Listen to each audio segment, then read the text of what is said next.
मैं आप सबको हृदय से बधाई देना चाहता हूं। इस कड़ी ठंड के बावजूद भी माननीय प्रधानमंत्री जी के प्रति जो आपका स्नेह है, उसके कारण आज आप इस कार्यक्रम में उपस्थित हुए हैं।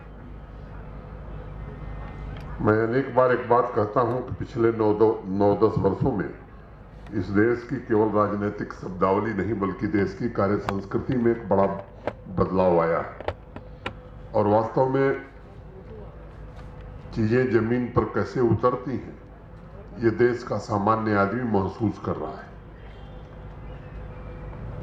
ये भी सच है कि पिछले 9-9.5 वर्षों में 13.5 करोड़ लोग गरीबी रेखा से बाहर निकल गए। 13 करोड़ से ज्यादा परिवार घरों तक नल से जल पहुंचाने में भारत सरकार को सफलता मिली है। 4 करोड़ से ज्यादा ऐसे लोग जिनके पास घर नहीं था, उनके घर बने हैं।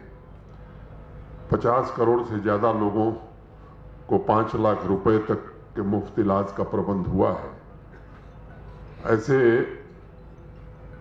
अनेक लोग, खासतौर से हमारी बहनें, माताएं, जिनकी सेहत खराब हो जाती थी धुएं के कारण, एलपीजी कनेक्शन उज्ज्वला योजना के अंतर्गत 40 करोड़ से ज्यादा एलपीजी कनेक्शन देश भर में लोगों को मिला है। ऐसी अनेक योजनाएं हैं जिनका जिक्र मैं समझता हूं कि मुनासिब नहीं कि एक योजना के बारे में बताऊं, लेकिन ये सच है कि एक गरीब व्यक्ति को अगर उसका अपना घर मिला है, घर तक बिजली पहुंची है, रसोई की गैस भी मिली है, शौचालय भी बना है, तो मुझे लगता है कि उस गरीब के जीवन में एक नए प्रकार का सवेरा आया है। जैसा डिविजनल कमिश्नर साहब बता रहे थे, बिरसा मुंडा जी की जन्म जयंती के दिन विकसित भारत संकल्प यात्रा माननीय प्रधानमंत्री जी ने झारखंड से शुरू की थी। उसके पीछे का उद्देश्य कही रहा है कि ये जो तमाम योजनाएं हैं, इन योजनाओं में कोई व्यक्ति अगर छूट गया, एलिजिबल है, किसी कारण से छूट गया, और हम लोगों को भी ध्यान में आया, पिछले 3-4 वर्षों में हम लोगों ने भी हर बार कोशिश की कि सभी योजनाओं में सैचुरेशन हो जाए, लेकिन इस बार जब विकसित भारत संकल्प यात्रा प्रारंभ हुई तो अभी जैसा डीसी श्रीनगर ने बताया कि कई लोग ऐसे निकले, म्युनिसिपल कमिश्नर साहब ने भी कहा, कई लोग ऐसे निकले जिनको उज्ज्वला का कनेक्शन नहीं मिला तो नए लोगों को कनेक्शन भी मिला। बहुत सारे लोगों को के पास गोल्डन कार्ड नहीं था। हर समय निरंतर हम जम्मू कश्मीर प्रशासन ये कोशिश करता रहता है कि सोशल सिक्योरिटी की जितनी स्कीम्स हैं इनका सैचुरेशन कर दिया जाए। बावजूद इसके हर कुछ महीने बाद ऐसे लोग निकल आते हैं जिन तक सुविधाएं नहीं रहती।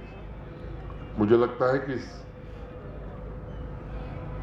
यात्रा के बाद देश में ढेर सारे ऐसे लोग जो किन्हीं कारणों से वंचित रह गए थे, उन तक ये लाभ पहुंच सकेगा। 9-10 वर्षों में भारत ने अपना एक विशेष स्थान पूरी दुनिया में बनाया है। आज पूरी दुनिया भारत की ओर आशा भरी निगाहों से देख रही है। युद्ध के दौर में भी, चाहे वो मैं दोनों युद्ध का जिक्र करूं तो दोनों पक्ष भारत की ओर आशा भरी निगाहों से देखते हैं। जिस देश के हम कभी गुलाम हुआ करते थे, इंग्लैंड को पीछे छोड़कर दुनिया की हम 5वीं बड़ी अर्थव्यवस्था बन गए। 2027 तक एक संकल्प है कि दुनिया की तीसरी बड़ी अर्थव्यवस्था हम बनेंगे और 2047 तक इस देश को विकसित बनाना है, भारत को विकसित बनाना है। मित्रों, ये सच है कि पुराने समय में दुनिया की जीडीपी में 25% योगदान हमारे देश का ही होता था। गुलामी के लंबे कालखंड के कारण किन्हीं परिस्थितियों में हम पीछे हो गए। फिर से भारत के नागरिकों का आत्मविश्वास जागृत हुआ है और देश का हर नागरिक, विशेष तौर से हमारी बहनें, बच्चियां और युवा इस संकल्प के साथ आगे बढ़ रहे हैं कि भारत निश्चित रूप से विकसित हो। अब भारत ये 2047 में भारत को विकसित होना है, तो मुझे लगता है कि बिना जम्मू कश्मीर के भारत विकसित नहीं हो सकता है। इसलिए जम्मू कश्मीर के नागरिकों का भी ये नैतिक दायित्व है कि हम भी उस विकास यात्रा में एक विकसित जम्मू कश्मीर बनावें। जब विकसित जम्मू कश्मीर बनेगा तभी विकसित भारत बनेगा। 2047 में मैं समझता हूं कि हम में से बहुत लोग नहीं रहने वाले, लेकिन जो हमारे नौजवान साथी हैं, जो हमारे बच्चे हैं, जो हमारी बच्चियां हैं, निश्चित रूप से वो कैरियर के पीक पर होंगे। तो विकसित भारत बनाने में आपका योगदान भी होगा सबसे ज्यादा, और आप ही मैं समझता हूं कि विकसित भारत को देख सकेंगे। अभी हमने संकल्प लिया है, 5 प्रण किए हैं। मैं आप सबसे निवेदन करना चाहता हूं कि केवल कहने के लिए प्रण नहीं, वास्तव में हम इसे जीवन में उतारें। जो सिपाही, जो सेना का जवान हमारे लिए दिन रात अपने परिवार को छोड़कर इस ठंड में भी, गर्मी में भी हमारी सुरक्षा करता है, उसके लिए सम्मान का भाव रखना ये भारत के हर नागरिक का दायित्व है। गुलामी की मानसिकता से बाहर निकलना ये आवश्यक है, और इस दिशा में जो आज हमने प्रण लिया है, अपने आचरण और व्यवहार में भी हम ले आवें, ये आवश्यक है। माननीय प्रधानमंत्री जी ने पिछले दिनों के कार्यक्रमों में एक जम्मू की महिला से और एक श्रीनगर बडगांव जिले के 2 लोगों से सीधे बात किया।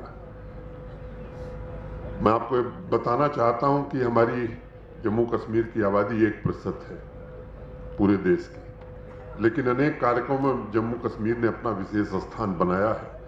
अभी मेरी माटी मेरा देश का जो कार्यक्रम हुआ था, उसमें आदरणीय प्रधानमंत्री जी ने जम्मू कश्मीर को प्रथम पुरस्कार दिया था कर्तव्य पथ पर। और मैं आपको ये बताना चाहता हूं कि विकसित भारत संकल्प यात्रा में भी अभी तक जम्मू कश्मीर सबसे आगे चल रहा है। मैं प्रशासन के अपने सहयोगियों से, जम्मू कश्मीर के निवासियों से विनम्रतापूर्वक निवेदन करना चाहता हूं कि जिस तरह मेरी माटी मेरा देश में जम्मू कश्मीर नंबर 1 था, इस विकसित भारत संकल्प यात्रा में भी हम ही नंबर 1 रहें।